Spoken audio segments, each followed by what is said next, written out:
Soy Fernando Díaz Villanueva, hoy es 6 de abril de 2022 y esto es La Contracrónica.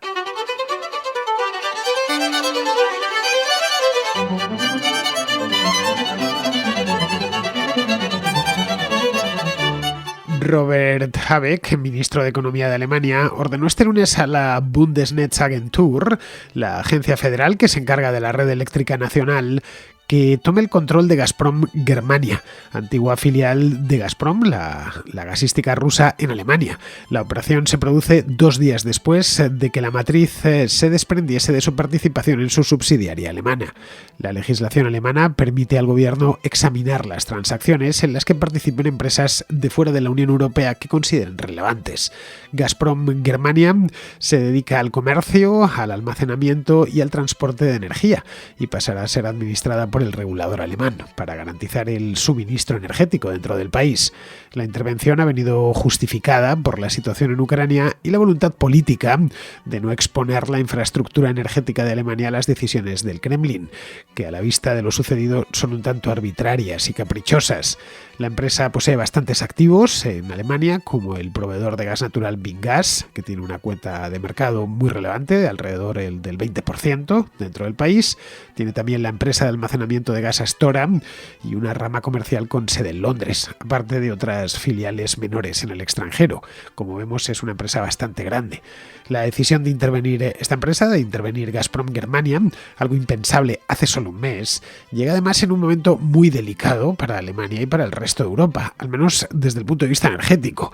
Alemania necesita el gas proveniente de Rusia a través de los gasoductos para mantener las calefacciones encendidas y el suministro eléctrico.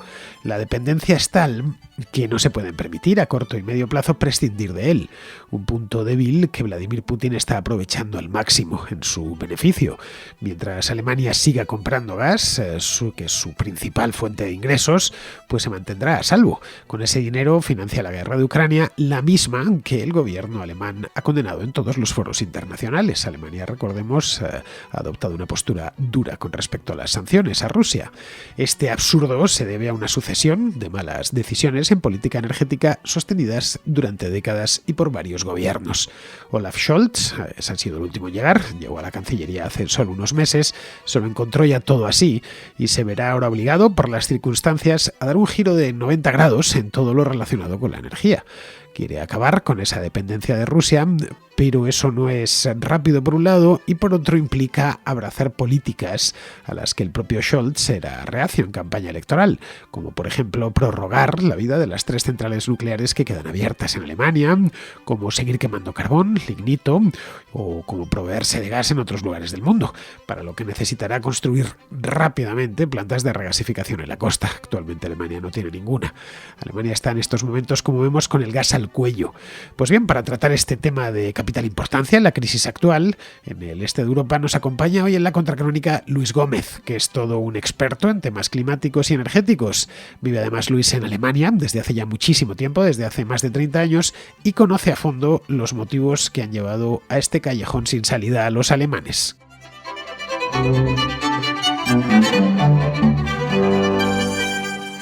Luis Gómez es, aparte de un amigo de hace muchos años, es un fuera de serie. Luis vive en Alemania desde hace 3 décadas actualmente, y desde hace ya unos cuantos años vive en Leipzig. Y aparte de eso, aparte de vivir en Alemania, pues se ha especializado en asuntos de los que hoy se habla mucho, como el medio ambiente. Luis es científico. Y también como la energía. Ambos desde hace un tiempo están íntimamente relacionados. Bien, pues hoy con Luis, un invitado de excepción, porque Luis es español, es leonés concretamente, pero lleva tantos años en Alemania, muchos de esos años dedicados a estudiar la problemática medioambiental y últimamente la problemática energética. Nos puede poner bastante luz, esa misma que les podría faltar a los alemanes si se deciden a cortarles el gas los rusos, sobre este problema que afecta a Alemania, pero que debido al tamaño de la economía alemana y a su importancia, podría terminar afectándonos a todos en Europa. Así que sin más preámbulos, os quiero presentar a todos los contraescuchas a Luis Gómez. Muy buenas, Luis, ¿cómo estás? Muy buenas, Fernando. Pues francamente bien, aquí en Castellón, disfrutando de unos días aquí en España. Un placer estar contigo aquí en tu programa, es un verdadero placer, me encanta estar aquí. Vamos a charlar un ratito, a ver si conseguimos poner algo de luz en las sombras que parece que se ciernen sobre nosotros. ¿Cuántos años llevas? En 30 por ahí, ¿no? ¿Cuántos años Alguno llevas? más, en el 88, ¿no? Llegué a Alemania. Llegaste en el 88, a la Alemania Occidental en aquel entonces. A la Alemania Occidental, yo llegué a Maguncia, Mainz.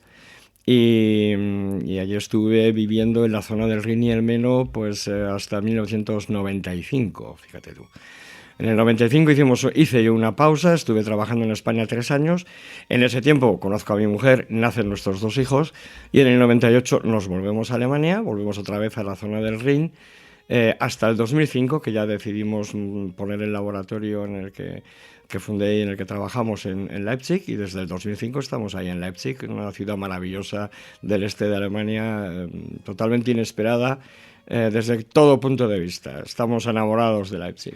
Yo te conocí cuando todavía vivías en la Alemania del Oeste. Nos conocimos, aunque parezca mentira, ya la gente se conoce en los lugares más insospechados. Yo a Luis le conocí, bueno, nos conocíamos por internet, obviamente, pero la primera vez que nos vimos las caras fue en una gasolinera en el estado de Baden-Württemberg. Exactamente, en la autopista. ¿Te acuerdas? Bueno. Al norte de Stuttgart. Sí. Oye, ¿cómo quedamos? Vamos, llovía a mares aquel día y quedamos, que éramos mucho más jóvenes en aquel entonces, y quedamos allí y nada, ya nos conocimos y desde entonces, pues claro, nos hemos estado viendo de esto hace ya casi 20 años. Ya digo, todavía si te fuiste en 2005 para la Alemania del Este, pues eso hace ya más de 20 años, más o menos. Bien, pues Luis, como os comentaba, de energía sabe un rato, porque de medio ambiente también sabré otro rato largo. Yo la verdad es que me gustaría hablar contigo de medio ambiente porque eres de las voces más autorizadas para hablar de estos temas, sobre todo los relacionados con el clima, pero es que hoy nos ha metido un tal Vladimir Putin, que te sonará, Luis. Sí. Nos ha metido en un lío energético mayúsculo, especialmente a los alemanes, porque desde que empezó la invasión en Ucrania a finales de febrero, una de las cosas de las que se habla es de que si Putin se enfada mucho, le corta el gas a los alemanes y los alemanes tienen que pagar la luz. Sí, bueno, si Putin se enfada mucho, los alemanes van a tener un problema grande, es cierto. La cuestión más bien, Fernando, es saber por qué un país como Alemania, un gobierno como el alemán, no importa si estamos hablando de la democracia cristiana o del Partido Socialista Alemán, el SPD, ha permitido llegar a esta situación, ¿no? ¿Cómo ha sido posible que nos hayamos puesto a los pies del caballo ruso, ¿no? Del caballo putiniano más que nada? Y bueno, lo que te puedo decir es que en Alemania había un plan A, que era el plan de la famosa Energiewende, de la transformación energética. El plan A estaba desde el principio mal diseñado. Sin embargo, bueno, todo el mundo puso mucha esperanza en él. Muchos alemanes pensaban que se iban a convertir en un modelo para el resto de economías occidentales. Y ha llegado la realidad, la durísima realidad, es la invasión de los ejércitos rusos en Ucrania. Y esta realidad, bueno, pues nos ha demostrado que el plan A no valía, no funcionaba. Y mucho peor, nos ha puesto encima de la mesa una tesitura más grave todavía, y es que no había plan B. Y ese yo creo que es el problema serio con el que nos vamos a tener que enfrentar en Alemania en los próximos meses. Esto no deja de ser curioso, pero como supongo que ya sabrás, en España, y no solo en España, también en Hispanoamérica, en México, en Argentina, en Perú, en prácticamente todo el mundo hispano, por no decir en todo, a los alemanes les profesamos una admiración casi sin límites. Les tenemos casi en ciertos puntos como si fueran superhombres. Lo tienen todo previsto, son planificadores, hacen unos productos excepcionales. Todos queremos tener un Mercedes, un BMW o una Leica, ¿no? Yo quiero tener una Leica, por cierto. Si a alguno le sobra una, no tiene más que enviármela a casa. Una M10, a ser posible. Bueno, nos gustan mucho los productos alemanes y admiramos a ese pueblo en gran medida porque se merece nuestra admiración, porque es gente que hace las cosas muy bien. ¿Cómo han podido cometer un error semejante que ha puesto en jaque a toda su industria? Yo creo que ha sido un cúmulo de acontecimientos y un cúmulo de decisiones tomadas de forma independiente, pero que en la suma se han convertido en lo que, bueno, pues han producido las consecuencias a las que nos atenemos hoy, ¿no?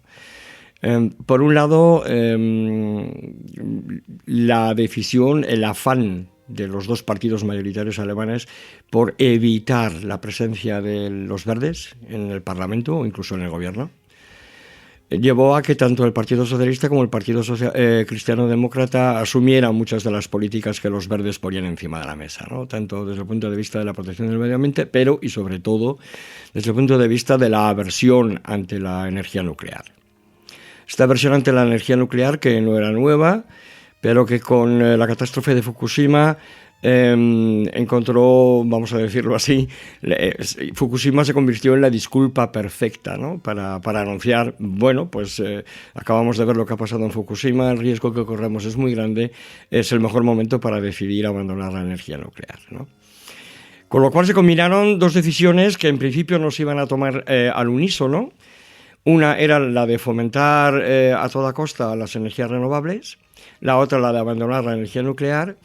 Y lo que quedó en el medio, y lo que quedó sin planificar, fue pues intentar desarrollar tecnologías que pudieran, de alguna manera, evitar los fenómenos de intermitencia provocados de manera natural por la energía eólica y la energía solar. Todo el mundo sabe que si no hay viento, no hay energía eólica, y si no hay sol, pues tampoco hay energía solar.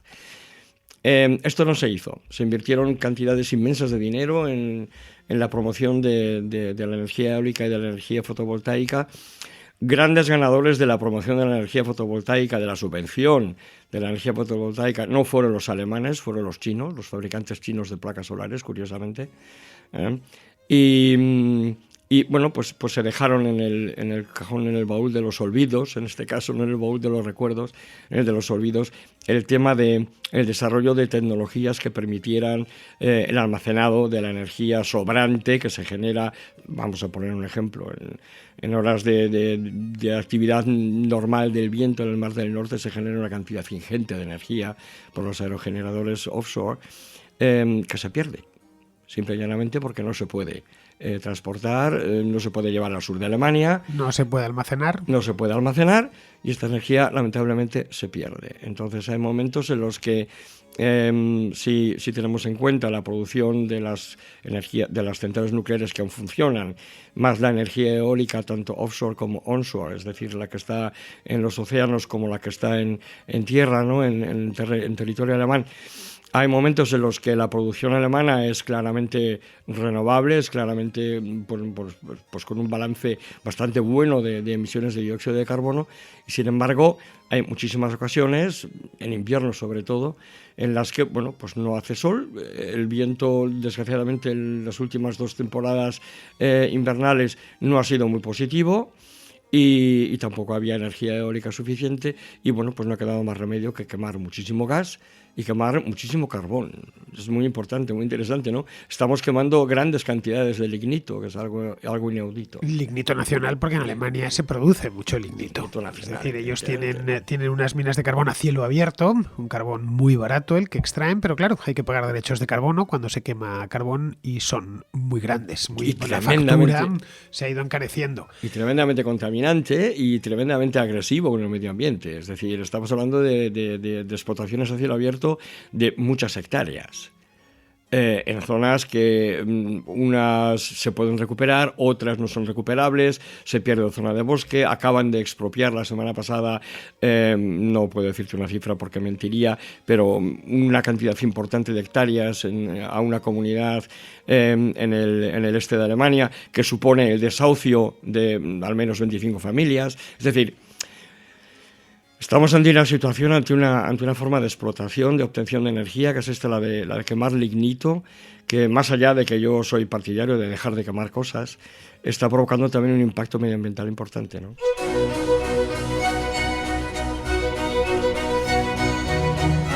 Sí, esto podéis encontrar documentales en internet sobre la explotación de las minas a cielo abierto en Alemania. Han tenido que crear los ingenieros alemanes unas máquinas que parecen sacados de una película, como Mad Max, una cosa así, unas máquinas especiales, ¿no? Con unos enormes, gigantescas, que parecen sacadas de una película, ¿no? En Alemania se hizo una inversión y una apuesta muy decidida por la energía solar. Yo Alemania es un país que lo conozco muy bien. De hecho, aparte de España, el país donde más tiempo he pasado, a lo largo de los últimos 20 años ha sido sin ninguna duda Alemania. Y lo que llama la atención, una de las cosas que llama la atención cuando llega uno a Alemania, aparte de ser un país muy bonito, es que la energía, las placas solares, mejor dicho, son ubicuas. Están por todas partes. Y no como en España, que están en huertos solares o en parques solares. No, están en las casas de la gente. Hay una cantidad, una superficie que deben de ser miles y miles y miles de kilómetros cuadrados de placas solares. Claro, en un país que tiene muy poco sol. La insolación no es la de, qué sé yo, la región en la que tú vives, por ejemplo, Sajonia, la Alta Sajonia, no tiene ni la mitad, ni una cuarta parte de la mitad de lo que puede tener Andalucía o Extremadura en España. Claro, entonces se hizo una apuesta por una energía muy poco eficiente allí y a la vez cara. Es una energía, en aquel momento era caro, es una energía poco eficiente desde el punto de vista de las horas de insolación, evidentemente. ¿Qué ocurre? Que cuando la aplicación es puramente doméstica, es decir, para autoconsumo, qué duda cabe que colabora a bajar el coste del recibo de la luz. Esto hay que tenerlo muy, muy presente, es así, ¿no? En Sajonia, por ejemplo, lo que yo conozco son, en lugar de instalaciones fotovoltaicas, instalaciones de termosolares. Es decir, la calefacción, el agua caliente, etcétera, etcétera. Es posible llevarlo a cabo para tu vivienda, para tu casa, con ese tipo de instalaciones, ¿no? Lo combinas con energía eléctrica o lo combinas con una bomba de calor, por ejemplo, y bueno, pues efectivamente para el usuario particular supone un ahorro de energía. ¿Qué ocurre? Que la mayor parte de estas instalaciones no tienen acceso tampoco a la red de distribución normal. Es decir, no estamos en el caso de que, bueno, es que todos los alemanes tienen sus placas fotovoltaicas o termosolares encima del tejado de casa. Pero no vuelcan a la red. Pero prácticamente nadie vuelca a la red. Todo el mundo lo utiliza para su autoconsumo, ¿no? Hay ideas, ha habido ideas, han desarrollado proyectos muy interesantes, por ejemplo, encima de los parkings de grandes superficies, una de las centrales de Amazon en Bad Hersfeld, todo el parking, que es una zona gigantesca, no sé de cuántos metros cuadrados, pero probablemente 2 o 3 kilómetros cuadrados, todo está bajo techo, es decir, los techos son de energía solar y esa planta de Amazon se nutre de la energía que obtienen con estas placas solares, ¿no? ¿Qué ocurre? Pues que llega el invierno y nieva. Entonces, lo que yo me ahorré al cabo del tiempo con estas instalaciones fotovoltaicas, me lo tengo que gastar en trabajos de limpieza y mantenimiento. Por un lado tenemos el problema de la nieve, que no es infrecuente en Alemania, a niveles de 50 a 100 metros por encima del nivel del mar, y tenemos el problema del polvo, evidentemente, también, ¿no? Con lo cual, bueno, pues estas instalaciones necesitan un mantenimiento para mantener un grado suficiente de eficacia que permita, lógicamente, que les permita cumplir su finalidad, ¿no? De manera suficiente. Y ese es uno de los... Esto en cuanto a la fotovoltaica. Hay un par de parques solares muy grandes, uno precisamente al norte de Leipzig, en Bielefeld, que en aquel momento se construyeron con mucho bombo y platillo, iban a generar no sé cuántos puestos de trabajo y tal. Nada fue así. Una vez construido el parque solar, funciona prácticamente de manera automática y el único trabajo que genera es, como estoy comentando, el de la limpieza y el mantenimiento, que no es baladí. Es decir, no es como en el caso de en España, en una zona alejada de una carretera, en Castilla, por ejemplo, pones un parque solar y a lo mejor tienes que limpiarlo una vez al año. Sin embargo, en Sajonia pones un parque solar, en ningún sitio puedes ponerlo lejos de una autopista, porque las autopistas siempre están al lado prácticamente, con lo cual tienes siempre una producción constante de polvo y lógicamente llega el invierno y tienes el problema de la nieve, ¿no? Y las nevadas en Sajonia pueden llegar a ser muy copiosas. Sí, pueden llegar a ser de 1 metro, 1,5 metros y bueno, pues puedes tener la nieve encima de tu instalación fotovoltaica 1, 2, 3, 4 semanas, haga o no haga sol. Cuando hace sol, lógicamente... Produciendo exactamente 0 kilovatios hora. 0 kilovatios hora. No es que produzcan menos. Claro, a esto hay que sumar que una vez se ha limpiado la placa, igual están en el mes de enero con muy pocas horas de sol. A veces no somos conscientes de lo situada al norte que está Alemania. Está en una zona, bueno, como todo, en toda Centro Europa, que están demasiado al norte para estar poblada. Si no fuese por la corriente del Golfo no habría nadie viviendo en Escandinavia, en las Islas Británicas, en la propia Alemania, ¿no? La propia España ya está muy al norte, está más o menos aproximadamente a la altura del norte de los Estados Unidos. Nueva York. Y sí, Nueva York, Madrid y Nueva York están en el mismo paralelo. Porque claro, imaginemos dónde está Berlín, ¿no? O dónde está Copenhague, o dónde está Ámsterdam.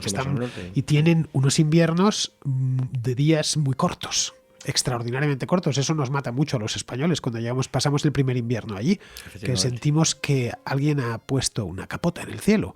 Claro, la pone para nuestro alma mediterránea, pero la pone también para las placas solares. Evidentemente, claro, ya está. Es decir, en lugar de tener 8 horas de sol, tienes, vamos a suponer que sea un día maravilloso de invierno, tienes 4 horas de sol.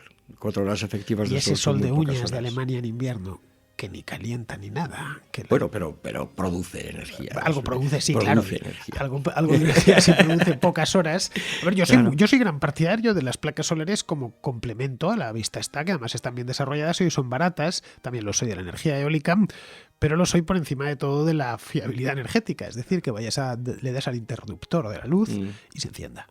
Bueno, los alemanes aquí cometieron el otro error del que todavía no hemos hablado, que es el de la confianza ciega en que el señor Putin iba a desarrollar, ahí es donde quería ir. Iba a desarrollar unas políticas determinadas que al final, bueno, pues nos acabamos de dar cuenta todos de que no es todo como parecía, ¿no? Al final desarrollaron, porque la política energética de Alemania y la de España han sido casi gemelas, en cierta medida. En España también, a lo largo de los últimos 25 años, se han instalado infinidad de parques eólicos. Bueno, los huertos solares son ubicuos, están por todas partes.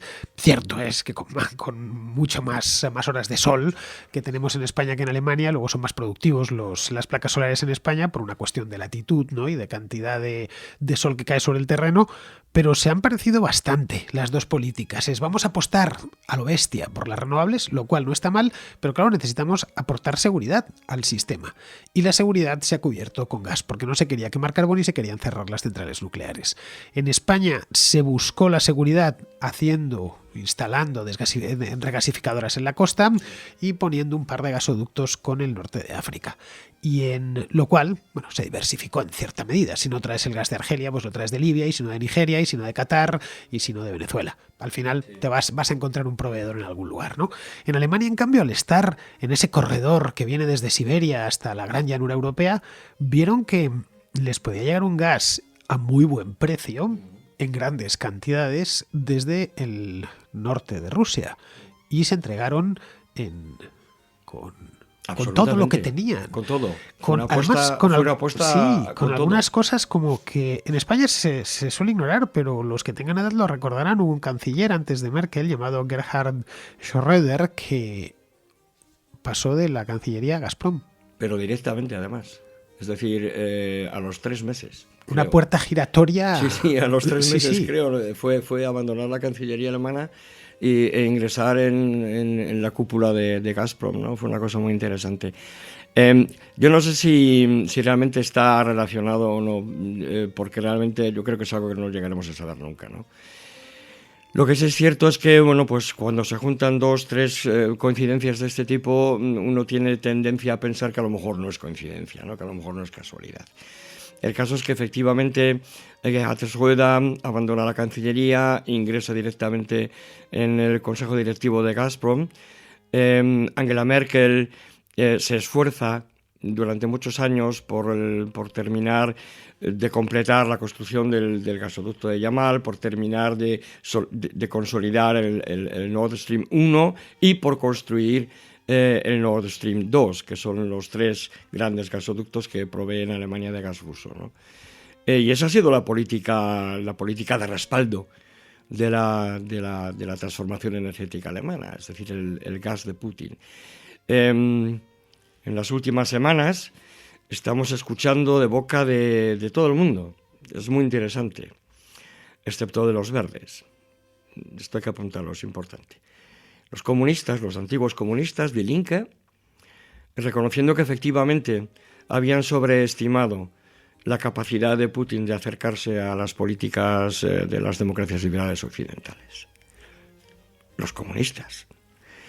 El antiguo ministro de Finanzas, Schäuble, casi pidiendo perdón en una entrevista a Die Welt la semana pasada, diciendo que efectivamente habían puesto su confianza, depositado su confianza en la persona equivocada, hablando de Putin, ¿no? Y justificándose diciendo que no solo había sido él o sus compañeros de gabinete, sino que esto valía para prácticamente todo el espectro político alemán, ¿no? Hoy mismo Scholz, el Bundeskanzler, el canciller alemán, diciendo que efectivamente se habían equivocado con Putin. Lo está diciendo el canciller actual de la República Federal Alemana, ¿no? Es decir, se montó un sistema energético a base de ilusiones, a base de fantasías, a base de confianza en un socio que muy probablemente, desde mi punto de vista, desde la invasión de Chechenia, para mí hubiera perdido cualquier margen de confianza. No digamos ya con la de Georgia de 2008. Exactamente, ¿no? Entonces, esa confianza, esa buena intención es la que ha traicionado a los políticos alemanes, curiosamente, que como tú bien decías al principio, tienen fama de ser meticulosos y hacer una planificación. Bueno, pues no hicieron una buena planificación. Esta es una contingencia que no tenían prevista. Y si hay algo que se le puede reprochar al gobierno alemán ahora de manera dura y consecuente y contundente, es precisamente eso. Hicieron un plan sin plan de contingencia. Es decir, no hay plan B. De manera que ahora estamos asistiendo a cosas tan espectaculares como que un ministro de Energía y Finanzas, como es el señor Habeck, del Partido de los Verdes, esté viajando a Arabia Saudí a mendigar petróleo saudí, que es algo absolutamente inaudito. Una ironía. Es la ironía de, bueno, estas ironías a las que te obliga la realidad cuando no te queda más remedio que doblar la cabeza y decir, oye, es verdad, me he equivocado y tengo que reconocer mi error y tengo que buscar soluciones, ¿no?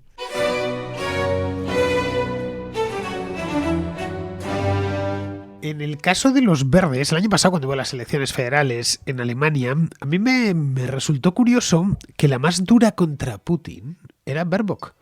Sí, era la de los verdes, es decir, los verdes lo tenían bastante claro que Putin no era del todo de fiar. Querían paralizar el Nord Stream 2. Sí. A pesar de que estaban los conservadores, en fin, Laschet encantado de certificarlo al día siguiente y Scholz 3/4 partes de lo mismo. Sí. Baerbock, en cambio, Annalena Baerbock no era partidaria, no le gustaba, no por una cuestión energética, sino política, que no les gustaba a Putin. Era un tema político más que un tema energético. Yo creo que los verdes nunca pensaron que se podía llegar a la situación en la que estamos hoy, realmente. Es otra cosa que se les puede reprochar, ¿no? Y sin embargo, desde el punto de vista político, sí hubo algunos políticos del Partido de los Verdes que se estaban dando cuenta ya, pero no ya el año pasado en campaña electoral, sino antes también, de que muy probablemente Putin no iba a ser el socio en el negocio energético más ideal y más adecuado, ¿no? Y bueno, pues la realidad al final les ha venido dando la razón, ¿no? Llama mucho la atención el tema de los antiguos comunistas de Die Linke, que nunca jamás han pedido disculpas por los desmanes que ocasionaron en la República Democrática Alemana. Bueno, es que ellos no existían todavía. Nacieron más tarde. Los herederos directos. No tenemos nada que ver con ellos. A mí que me registren. Y sin embargo, ahora están cantando el mea culpa, ¿no? Con sus acercamientos al régimen ruso de Putin. Si volvemos de nuevo a las elecciones, es que están muy cercanas, claro. Sí, no olvidemos que Olaf Scholz toma posesión en enero y en febrero Putin invade Ucrania. Esto sí que se ha encontrado con el pastel en la puerta. Justo. ¿Vale? Tal cual, no podemos culparle. Sí. En este caso, Scholz ha sido el último en llegar. El pobre hombre se lo ha encontrado, porque esto han sido malas decisiones energéticas encadenadas por distintos gobiernos, tanto de la Unión como de los socialdemócratas. Del SPD y la coalición. Sí, y las sucesivas coaliciones en las que han estado también los liberales. Recordemos aquí el segundo gobierno Merkel, que estaba metido Westerwelle y el Partido Liberal. Todos han mantenido eso. Bien, era curioso en estas elecciones, en los debates, le di cobertura aquí en la Contracrónica, las elecciones alemanas, cómo los verdes querían evitar abrir el Nord Stream 2 y algunos les echaban en cara. Bueno, y a la vez quieren ustedes también cerrar las centrales nucleares y salían por la solución mágica, casi de unicornio. No, pero vamos a apostar más por las renovables. Creo que no lo han terminado de entender de qué va esto. Necesitan un respaldo en una palabra. Vamos a ver, yo a veces discuto con personas que viven y trabajan en este campo, ¿no? En las redes sociales, y me llama mucho la atención un detalle, y es que sigue habiendo muchas personas convencidas de que el problema de la intermitencia se soluciona con cantidad. Y no se dan cuenta de que esto es un gravísimo error. Es decir, yo puedo tener en mi país 90 gigavatios instalados. Si al final del día solo he podido generar energía por 30 y la demanda ha sido de 60, correcto, no he cumplido mi objetivo. Ese es el problema. Entonces empiezan a hablar de interconexión, de microredes, que también son soluciones, evidentemente. ¿Qué ocurre? Que estamos viendo en Alemania lo dificilísimo que está siendo, llevan casi 3 años trabajando en los planes, lo dificilísimo que está siendo llevar ellos lo llaman así, una autopista de electricidad desde las instalaciones eólicas del Mar del Norte hasta el sur de Alemania, que es donde se consume la mayor parte de la energía alemana, ¿no? En las zonas industriales de Baden-Württemberg y de Bayern y de Baviera. Están luchando con enormes dificultades geográficas, demográficas. Muchísimas comunidades alemanas se han negado rotundamente a dejar pasar por ahí la autopista eléctrica, las líneas de alta tensión. Las líneas de alta tensión, ¿no? Hace poquito el Ayuntamiento de Fulda volvía otra vez a aprobar, casi por unanimidad, que no, por ahí no va a pasar en ningún caso ningún tendido de alta tensión con dirección al sur de Alemania, ¿no? Si estas dificultades ya se ven en Alemania, que es un país, en este sentido estamos hablando de 900 kilómetros, imaginémonos ahora que queremos que el respaldo de las soluciones renovables en Alemania proceda, por ejemplo, de energía generada en España. Sí, o de gas descargado en una regasificadora española. ¿Cómo llevamos esa energía a Alemania? Estamos hablando de construir una completamente de nuevo, una nueva red de distribución. Mejor dicho, en este caso hay un detalle muy importante. Confundimos muchas veces los términos. El sistema energético eléctrico de un país se compone de 2 redes.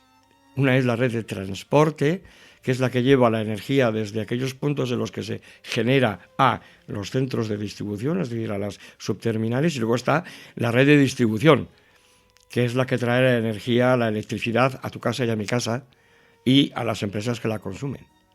Son 2 tipos de instalación diferentes. Entonces aquí estamos hablando de una nueva red de transporte gigantesca que fuera capaz de llevar, por ejemplo, energía solar desde que se está produciendo en este momento en España hacia Alemania o hacia Francia. Subestaciones francesas que la recogerían, tendría que volver a transformarla para poder transportarla hasta Alemania. Es decir, estamos hablando de una infraestructura nueva, costosísima, que no va a surgir en cuestión de 3 meses, ni en cuestión de 2 años. Bueno, mira lo que costó tener un mercado ibérico eléctrico dentro de la misma península. Exactamente. Entonces, la solución no pasa por más cantidad.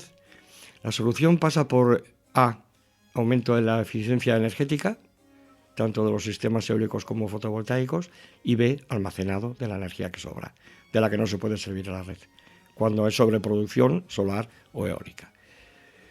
El problema del almacenado parece que es un problema que no le ha preocupado nunca a nadie. Ignoro la razón, estratégica, psicológica, no sé qué decirte, Fernando. De hecho, es la única opción que queda si se quiere evitar el respaldo. Es que no hay otra. O almacenamos la energía que producimos o necesitamos respaldo. Y el respaldo solo puede venir en estos momentos de la energía nuclear o combustibles sólidos. Y la energía nuclear es un respaldo con limitaciones. La energía nuclear lo que te da es una buena banda base. En el caso de España es el 20% del mix, constante, pero es una banda base, que no puedes alterarla. El 20, y si metes 3 centrales más, pues tendrás el 30 o el 35. Ya está. El gas es muy modulable, lo mismo que lo era el fuel oil en tiempos, o el carbón, ¿no? Podías, permitidme la metáfora, apretar o levantar y pisar el acelerador. pero con la nuclear no puedes hacerlo. Tú pones un reactor en secuencia principal y lo que genere hasta que se acaba el combustible. Exactamente. Tengas que cambiar. La gran ventaja de los combustibles fósiles radica precisamente en eso, ¿no? Yo puedo parar y rearrancar una central, puedo cerrar, vamos a decirlo así de manera metafórica, ¿no? El grifo del gas o volver a abrirlo. Y es lo que esta flexibilidad es la que lógicamente ha convertido al gas en el número uno de los sistemas de respaldo, ¿no? Entonces lo único que queda es avanzar en los sistemas de almacenamiento. Efectivamente. Es decir, baterías de tamaño descomunal, pero baterías. O bien de tamaño descomunal, o bien con nuevas tecnologías que permitan una eficacia y una capacidad de almacenado muy grande en volúmenes relativamente pequeños o asumibles, por un lado. Por otro lado, tenemos la tecnología de la transformación del hidrógeno, es decir, el famoso hidrógeno verde, que no todo es hidrógeno verde. En el mundo actual hay mucho hidrógeno marrón, hay que decirlo. Hoy por hoy la mayor parte. Claro, la mayor parte, hay que decirlo, pero también sería posible, ¿no? Yo creo que fue un error garrafal concentrarse únicamente en el fomento, en la subvención, en la promoción de las plantas, de las estaciones fotovoltaicas y las estaciones eólicas y las plantas eólicas, olvidando la promoción de los sistemas de almacenado de energía, ¿no? Los sistemas de almacenado de energía están todavía, no diré años luz, pero lejanos de su punto dulce. Evidentemente, queda muchísimo por investigar, queda muchísimo por trabajar. Si nos paramos a pensar solamente en el hidrógeno, para que el hidrógeno obtenga o tenga una densidad energética similar o parecida a la del gas, hay que comprimir el hidrógeno, hay que licuarlo. Esto cuesta una cantidad enorme de energía, por un lado. Mantener ese hidrógeno licuado o gasificado a altas presiones supone pérdidas de hidrógeno, con lo cual baja la eficiencia energética del proceso que estamos atendiendo, ¿no? Con lo cual necesitamos nuevas tecnologías. Y precisamente eso es lo que debíamos haber estado haciendo los últimos 20 años, desarrollando esas tecnologías que nos podrían permitir definitivamente, solamente, entre comillas, con energía eólica y energía solar, alcanzar un determinado grado de autosuficiencia energética, ¿no? Bueno, en el caso de que esas tecnologías llegasen a buen puerto, Europa podía ser autosuficiente o casi autosuficiente desde el punto de vista eléctrico. Sin duda, contaríamos... Hombre, hay algún estudio hecho por el Fraunhofer Institute, por el Instituto Fraunhofer, en el que se muestra claramente cómo es posible, con los sistemas de respaldo adecuados, en este caso de almacenado de energía, con fotovoltaica, solar, una mínima cantidad de biomasa, pero realmente mínima cantidad de biomasa, e hidráulica, la gran olvidada de la ecuación. En Alemania no sé, pero en España ya sabes que la hidráulica no tiene muy buena fama. Hay que hacer un embalse antes y ya sabes que aquí los embalses vienen muy cargados, ¿no? Claro, sí. Ya sabes que no, aparte que no queda muchos saltos que aprovechar en España, están casi todos ya aprovechados, no sé si quedará alguno. Hay provincias, la que tú vienes, por ejemplo, de León. Allí no queda nada por aprovechar. Claro, ya está todo aprovechado, lo mismo sucede en Zamora, en Salamanca, en las provincias donde Valencia, están donde están donde se puede hacer generar, se puede turbinar en condiciones, no está ya todo ocupado. En Alemania es que es un país muy llano. Vamos a ver, en Alemania cuando hablan de la energía hidráulica están hablando de sistemas combinados. Es una cosa muy interesante. Hay un proyecto muy interesante ahora mismo en la región de Füssen, en Baviera, donde pretenden bombear, mediante técnicas de bombear agua a una especie de embalse con energía eólica, y cuando deja de soplar el viento y las turbinas, entonces sueltan el agua y generan energía eléctrica con turbinas, ¿no? Bueno, Füssen es el último... No es una mala idea. No es mala idea, pero claro, es que el problema es que los Alpes, hasta los Alpes ahora son pequeños. Pues claro. Tú estás en Füssen, que estuve el verano pasado, de hecho hice un vídeo en Füssen, y entras en Austria. Sí. No te das cuenta, ya estás en Austria, ya sales de Alemania. Alemania es un país y los alemanes fantasean con las montañas en un país con muy pocas montañas. Hay una cosa que tenemos que tener clara. Vuelvo a repetir lo que decía al principio para que a tus oyentes les quede muy claro. Soy muy partidario, yo personalmente, de dejar de quemar cosas. Cuanto menos cosas quememos, mejor. No es que esté yo especialmente preocupado por las emisiones de dióxido de carbono, pero sí estoy especialmente preocupado por las emisiones de óxidos de nitrógeno, óxidos de azufre, micropartículas, PM2.5, PM10... que sí son dañinas para la salud de las personas, dañinas para la salud de los seres vivos y evidentemente tienen también un efecto en el clima, ¿no? Cambian el albedo de la superficie de la Tierra. Con lo cual, dejar de quemar me parece una buena idea. Pero también hay que ser realista. Y tenemos que pensar que a lo mejor nos quedan 10, 15, 20 años, no como leía hoy. Hoy no sé a quién le leía que alguien proponía abandonar los combustibles fósiles en el 2025. Es completamente imposible. Hoy por hoy sí, claro. Totalmente imposible. Con las tecnologías que tenemos es algo absolutamente para irrealizable. Para generar electricidad, ¿no? Exactamente. Bueno, absolutamente sí, estamos dispuestos a enfrentar racionamientos energéticos. Apagones, racionamientos, etcétera, etcétera. Y a pulverizar la industria. Es otro de los temas que no habíamos tocado hasta ahora. Cuando hablamos de que cortar el gas en Alemania, el gas ruso, supondría una catástrofe para el país, no estamos solamente hablando de mi casa, donde, por ejemplo, la calefacción de mi casa funciona con gas.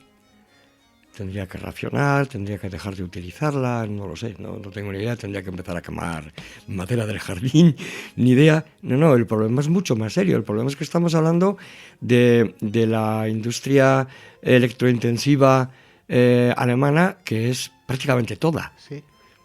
Eso que gusta tanto a todo el mundo, que hacen los alemanes, necesita consumir mucha electricidad. Electrodomésticos, hablamos de carpintería de aluminio, que fíjate tú qué bobada, carpintería de aluminio. El aluminio consume una cantidad enorme de energía eléctrica. Estamos hablando de toda la industria del vidrio. Toda la industria del vidrio. Una cosa muy interesante, una anécdota que te voy a contar. El sábado pasado, mi esposa y yo, como casi todos los sábados, cogemos nuestro calderito con las botellas de cristal que hemos utilizado a lo largo de la semana para llevárnoslas al contenedor de reciclado. O sea, que tú no utilizas Pfand. El cristal no lleva Pfand. Pero el Pfand es para el plástico, ¿no? Para las botellas de plástico. Ah, vale. El cristal se arroja a los contenedores de reciclado. Como en España, vamos. Claro, viene una empresa, que son pues las empresas del vidrio. En Baden-Württemberg hay Pfand, de cristal. En Sajonia no tenemos Pfand. El agua mineral, la cerveza, todo, tienes que devolver la botella. Lo que en España antiguamente llevábamos casco. Lo que viene en cajas. Sí. Eso tiene Pfand también en Sajonia, pero por ejemplo, las botellas de aceite o las botellas de vino. Ah, no, esas van al contenedor. Efectivamente, eso va al contenedor. Entonces, ¿qué ocurre? Que hay una empresa, normalmente una empresa vidriera. En Alemania el sistema de reciclado del vidrio está muy desarrollado. Hay 4 o 5 empresas muy, muy grandes en Alemania, casi todas situadas curiosamente en Franken, en el norte de Baviera y en el sur de Sajonia. Fíjate qué cosas, ¿no? Y en Niedersachsen también, en Baja Sajonia.